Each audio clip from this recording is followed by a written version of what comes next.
안녕하세요. 즐거운 만남, 행복한 만남, 책 읽는 누나입니다. 오늘 제가 가지고 온 책은 아주 작은 습관의 힘, 제임스 클리어 지음, 이한이 옮김, 발행은 비즈니스 북스입니다.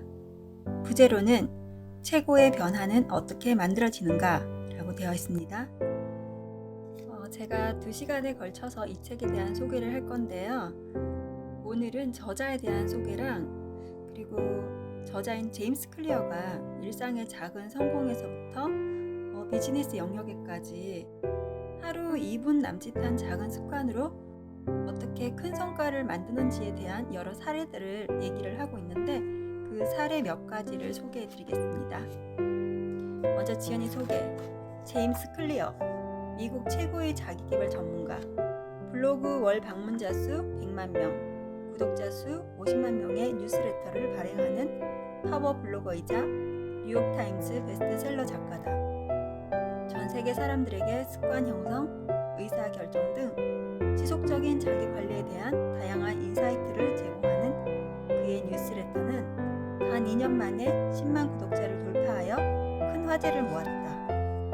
이는 개인 뉴스레터로는 역사상 가장 빠른 성장세라고 하며 세계 최고의 웹사이트에 수여되는 웨비상 베스트 뉴스레터 부문에서 수상을 하기도 했다.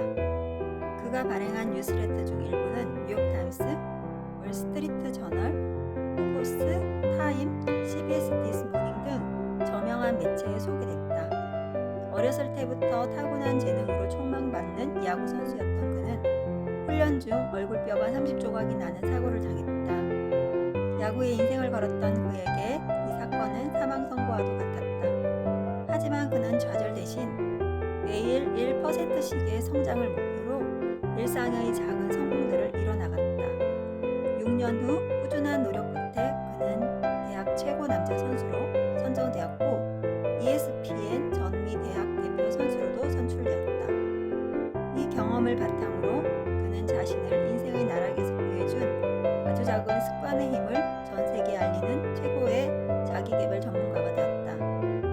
현재 그는 포춘 500 기업들에서 앞다투어 초빙하는 명연사이며 NFL, NBA, NBL에서 활동하는 세계적 운동선수들을 코칭해주고 있다. 또 구글, 페이스북 등 실리콘밸리의 IT 기업은 물론 아이비리그 대학들까지 강연을 나가는데 스탠퍼드 대학교에서 초청받아 선보인 아주 작은 습관의 힘에 관한 강연은 지금까지 온라인에서 크게 회자되고 있다.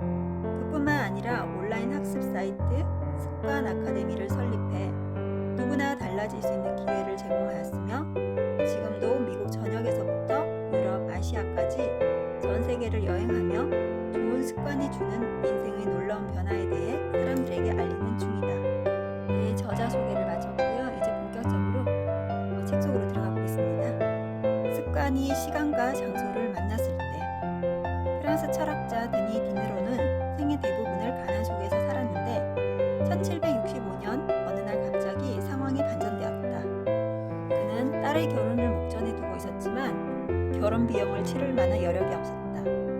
돈은 없었지만 그는 당대 최고의 지식백과 중 하나인 백과전서의 저자이자 출판사 공동 설립자로 유명인사였다. 러시아 제국 황제 예카테리나 2세는 디드로가 재정 문제를 겪고 있다는 것을 듣고는 크게 신경이 쓰였다. 그녀는 평상시 애서가로서 백과전서를 무척이나 즐겨 읽었던 것이다. 그녀는 디드로의 개인 장서들을 1000루블에 사겠다고 제안했는데 오늘날 가치로 환산하면 15만 달러가 넘는 금액이다. 디드로는 갑자기 여유 자금이 생기자 딸의 결혼 비용을 치르는 것 외에도 자신을 위해 주홍색 망토를 하나 샀다. 디드로의 주홍색 망토는 무척이나 아름다웠다. 하지만 곧 그 망토가 자신이 지닌 다른 물건들과는 전혀 어울리지 않는다는 사실을 알아차렸다. 그는 자신의 물건들과 우아한 망토 사이에 조화도 통일성도 없고 아름답지도 않다는 걸 깨달았다. 디드로는 곧 자신의 소지품들을 더 나은 것으로 바꿔야겠다고 느꼈다. 양탄자를 다마스쿠스 산으로 바꿨고 집을 값비싼 조각상들로 꾸몄다. 벽난로 위에 화려한 거울을 올렸고 식탁도 훨씬 좋은 곳으로 바꿨다. 지프로 만든 오래된 의자도 버리고 가죽 의자를 서로가 와르르 무너지듯 하나를 사면 다음 것을 사들였다. 디드로의 행동이 특이한 것은 아니다. 이렇게 하나를 사면 다른 것까지 사게 되는 경향은 흔하다. 이런 행동을 가리켜 디드로 효과라고 한다. 디드로 효과는 새로운 것을 사게 되면 추가 구매가 일어나 소비의 소용돌이가 생겨나는 것을 말한다. 인간의 많은 행동이 이런 사이클을 따른다. 우리는 종종 막 끝마친 일을 염두에 두고 다음에 할 일을 결정한다. 왜 이것이 중요할까? 새로운 습관을 세울 때 자신에게 이득이 되는 행동과 연결시킬 수 있기 때문이다. 새로운 습관을 세우는 가장 좋은 방법 중 하나는 이미 매일 하고 있는 현재의 습관이 무엇인지 파악한 다음에 그 위에 새로운 행동을 쌓아 올리는 것이다. 이것이 습관 쌓기이다. 습관 쌓기는 특별한 형태의 실행 의도다. 새로운 습관을 특정 시간, 특정 장소와 짝짓는 것이 아니라 현재 습관에 짝짓는 것이다. 포구 교수가 작은 습관 프로그램에서 제시한 이 방법은 거의 어떤 습관에도 적용 가능한 신호를 만들 수 있다. 환경이 행동을 결정한다. 보스턴에 있는 매사추세츠 제너럴 병원의 의사 앤 손다이크는 희한한 생각 하나를 떠올렸다. 스스로 의지를 갖거나 동기를 변화시키지 않고도 병원 직원과 방문객들의 식습관을 더 낫게 만들 수 있는 방법에 대한 아이디어였다. 손다이크와 동료들은 병원 식당 구조를 조금씩 변경하는 6개월짜리 연구를 설계했다. 이들은 식당 안 음료 배치를 바꾸는 것부터 시작했다. 처음에 냉장고들은 식당 계산대 옆에 있었고 탄산음료로만 가득 채워져 있었다. 연구자들은 냉장고마다 생수병을 추가해서 넣어두었고 음식 배식대 옆에 생수병이 담긴 바구니를 놓았다. 주요 냉장고들 안에는 여전히 탄산음료가 있었지만 이제는 모든 급수 장소에서 생수를 마실 수 있었다. 이후 3개월 동안 병원의 탄산음료 판매는 11.4% 감소했다. 반면 생수 판매는 25.8% 증가했다. 이후 연구자들은 음식에 대해서도 한 가지 조정을 더했고 비슷한 결과가 나타났다. 식당에서 식사를 하는 사람들에게는 이 실험을 알리지 않았다. 사람들은 종종 꼭 그것이어서가 아니라 그게 어디에 있느냐에 따라 그 물건을 선택한다. 주방에 들어갔는데 조리대에 쿠키 접시가 놓여 있다면 누구나 하나 정도는 집어 먹을 것이다. 그전에는 쿠키를 먹겠다는 생각을 하지 않았고 배가 고프지 않았어도 말이다. 사무실 공용 테이블에 늘 도넛과 베이글이 놓여 있다면 지날 때마다 하나를 집어들지 않기가 어렵다. 습관은 우리가 있는 공간과 우리 앞에 있는 신호들에 따라 변화한다. 환경은 인간의 행동을 형성하는 보이지 않는 손이다. 우리 모두가 성격이 다르긴 해도 특정한 행동들은 특정한 환경 아래에서 반복적으로 일어나곤 한다. 교회에서는 속삭이며 대화를 나누고 어두운 길에서는 주변을 살피며 방어적인 태도로 행동한다. 이처럼 일반적인 변화 대부분이 내적이 아닌 외적 환경에 따라 일어난다. 왜 주위 사람에 따라 내 습관이 변할까? 1965년 라즐로 폴가라는 헝가리인은 클라라라는 여인에게 편지를 몇 통 썼다. 라즐로는 노력의 힘을 굳게 믿는 사람이었다. 그는 선천적 재능에 대해서는 완전히 부정했다. 그래서 어떤 분야든 계획적으로 연습하고 좋은 습관을 개발하면 누구나 천재가 될 수 있다고 주장했다. 천재는 태어나지 않는다. 다만 교육받고 훈련될 뿐이다. 라즐로는 이 생각을 굳건히 믿었고 아직 태어나지도 않은 자기 아이들에게 이를 시험해보고 싶었다. 그래서 기꺼이 자신과 한 배의 탈 아내가 필요했던 그는 클라라에게 편지를 썼다. 교사였던 클라라 역시 라즐로만큼 굳건하진 않았지만 적절한 훈육이 이뤄지고 누구든 자신의 기술을 발전시킬 수 있다고 믿었다. 라즐로는 자신의 실험에 적당한 분야로 체스를 선택했다. 그리고 자녀들을 체스 영재로 길러내기 위한 계획을 세웠다.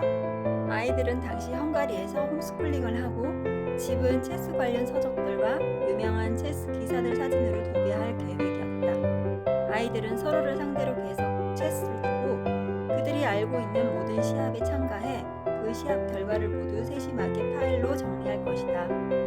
아이들의 삶은 체스에 받쳐질 터였다. 라즐로의 구애와 설득이 성공한 후 몇 년이 지나지 않아 두 사람은 세 딸의 부모가 되었다. 수전, 소피아, 유디트였다. 장녀 수즈는 4살 때 체스를 두기 시작했고 6개월 만에 만에 성인을 이겼다.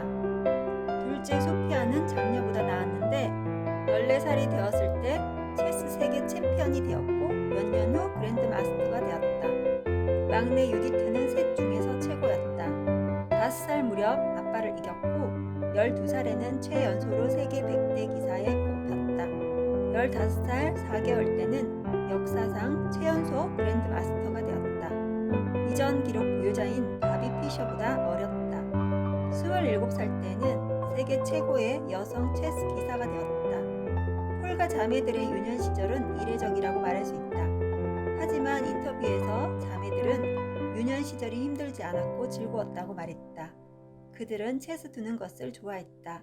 그것만으로도 충분했다. 언젠가 소피아가 한밤중에 목욕탕에서 계속 체스를 두는 모습을 보고 아버지 라즐로는 그만 자러 가라고 딸을 달랬다. 소피아, 이제 체스 말들을 좀 놔주렴? 그러자 소피아는 대답했다. 아빠, 이 친구들이 날 놔주지 않는걸요? 폴과 자매들은 무엇보다 체스를 우선시하는 문화 속에서 성장했고 그에 대해 인정받고 보상받았다. 그녀들의 세상에서 체스에 대한 강박 상태는 일반적인 것이었다. 이 사례에서 볼 수 있듯이 어떤 습관이든 자신이 속해 있는 문화권에서 일반적인 것이라면 습관은 매력적인 것이 된다. 많이 해야 할까, 오래 해야 할까? 습관은 반복된 행동을 통해 점차적으로 자동화되면서 만들어진다. 어떤 행동을 반복할수록 뇌는 그 행동을 하는 데 더 효율적인 구조로 변화한다. 신경과학자들은 이를 장기적 강화라고 부르는데 최근에 패턴화된 행동들을 기반으로 뇌에서 뉴런들의 연결이 강화되는 것을 말한다. 행동이 반복될 때마다 세포와 세포 사이에 주고받는 신호들이 증진되고 신경학적 연결들이 촘촘해진다. 이 현상은 1949년 처음 이를 설명했던 신경과학자 도널드 헤브의 이름을 따서 헤브의 법칙이라고 알려져 있다. 함께 촉발된 뉴런들은 함께 연결된다. 습관을 반복하면 뇌에서 물리적 변화가 일어난다. 음악가들은 손해가 다른 사람들보다 큰데 이 부위는 기타 현을 뜯거나 바이올린을 활로 켜는 것 같은 신체적 움직임과 중대한 관련이 있다. 수학자들은 하두 정소엽 내의 회백질이 큰데 이 부위는 계산하는 데 중요한 역할을 한다.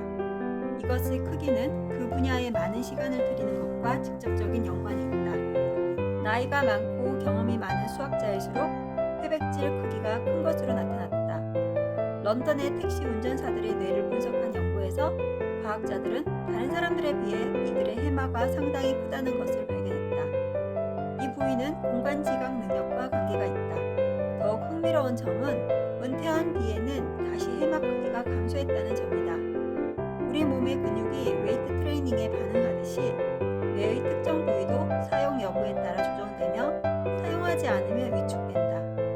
물론 습관을 세우는 데 있어 반복의 중요성은 신경과학자들이 이 사실을 알아내기 훨씬 전부터 알려져 있다.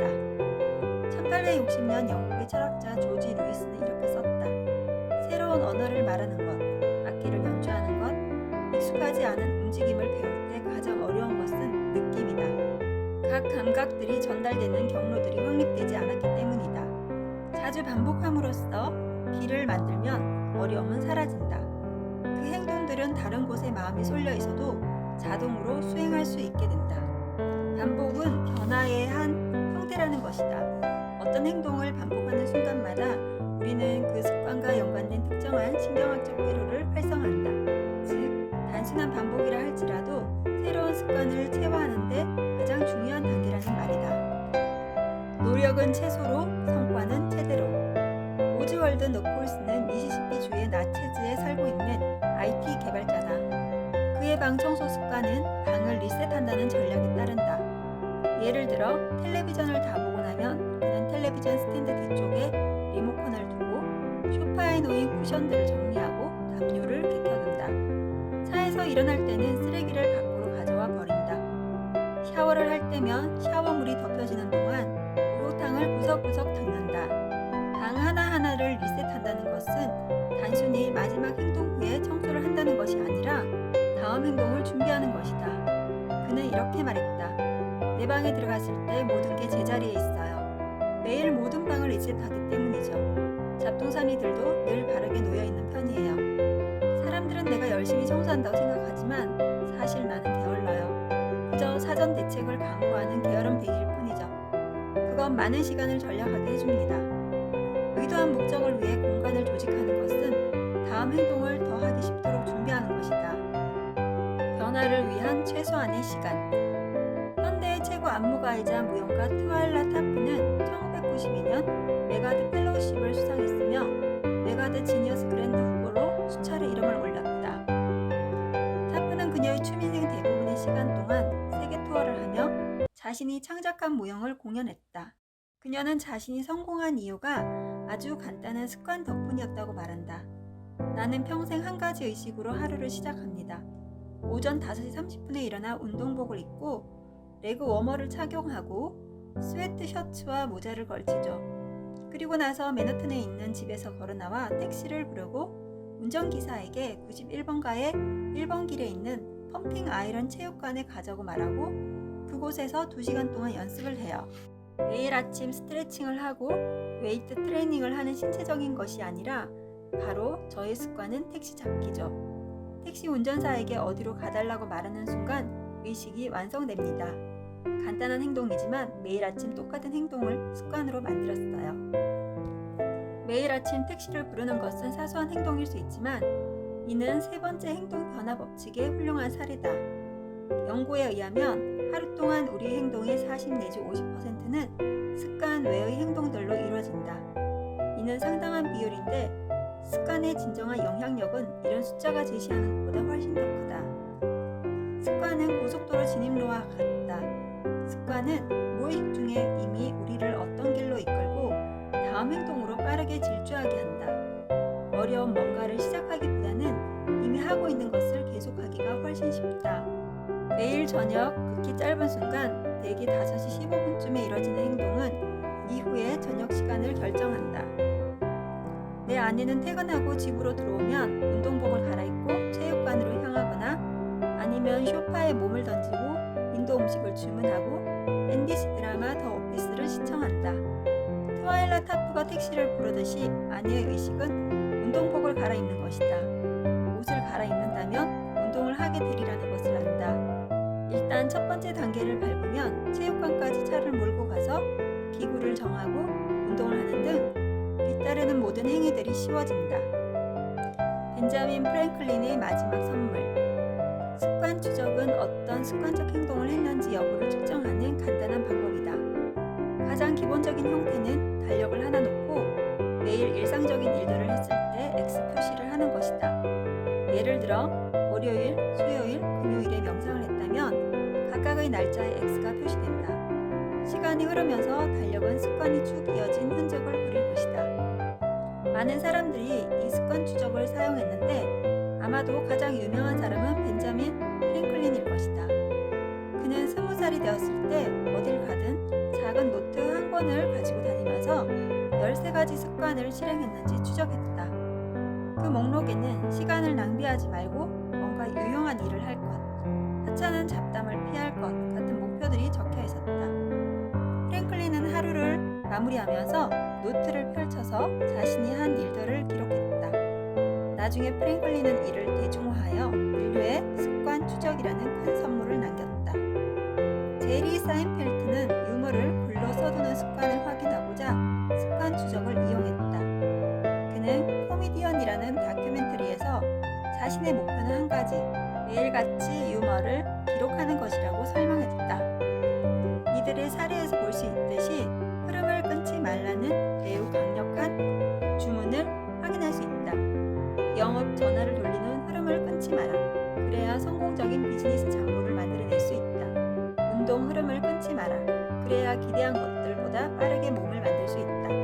매일 창작의 흐름을 끊지 마라. 그래야 인상적인 포트폴리오를 만들어낼 수 있다. 네, 이 책의 리뷰를 이렇게 마쳤고요.